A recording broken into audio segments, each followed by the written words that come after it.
जैसे petrol diesel की कीमतों का एक विषय हम सबके सामने है।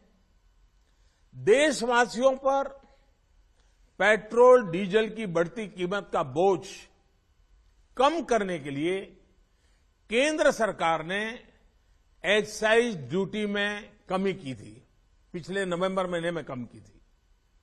केंद्र सरकार ने राज्यों से भी आग्रह किया था कि वो अपने यहां टैक्स कम करें और ये बेनिफिट नागरिकों को ट्रांसफर करें। इसके बाद कुछ राज्यों ने तो भारत सरकार की इस भावना के अनुरूप यहां टैक्स कम कर दिया, लेकिन कुछ राज्यों द्वारा अपने राज्य के लोगों को इसका कोई लाभ नहीं दिया गया।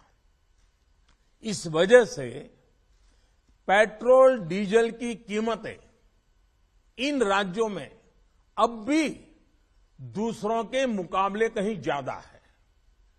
ये एक तरह से इन राज्यों के लोगों के साथ अन्याय तो है ही, साथ ही पड़ोसी राज्यों को भी नुकसान पहुंचाता है। स्वाभाविक है कि जो राज्य टैक्स में कटौती करते हैं उन्हें राजस्व की हानि होती है।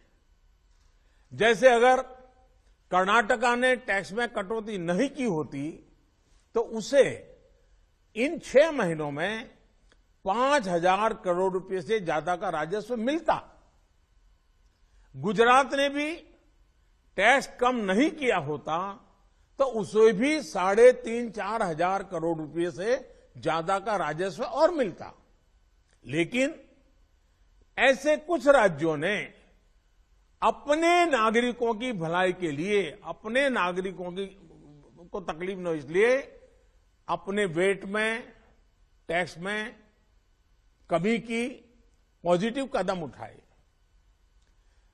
वहीं गुजरात और कर्नाटक के पड़ोसी राज्यों ने टैक्स में कमी न करके इन 6 महीनों में 3,500 करोड़ रुपए से लेकर के 5-5.5 हजार करोड़ रुपए तक अतिरिक्त राजस्व कमा लिया।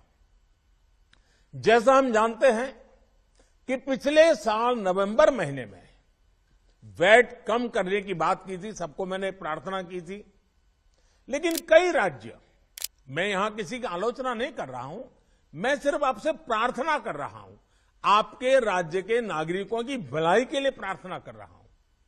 अब जैसे उस समय 6 महीने पहले कुछ राज्यों ने बात को माना, कुछ राज्यों ने नहीं माना।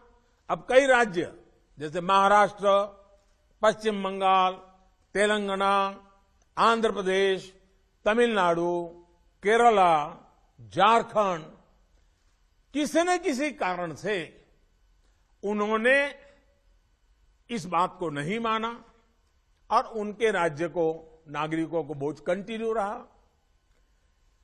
मैं इस बात में नहीं जाऊंगा कि इस दौरान इन राज्यों ने कितना रेवेन्यू कमाया, लेकिन अब आपसे मेरी प्रार्थना है कि देश हित में आप पिछले नवंबर में जो करना था, 6 महीने डिले हो चुका है, अब भी आप अपने राज्य के नागरिकों को वैट कम करके इसका बेनिफिट पहुंचाइए।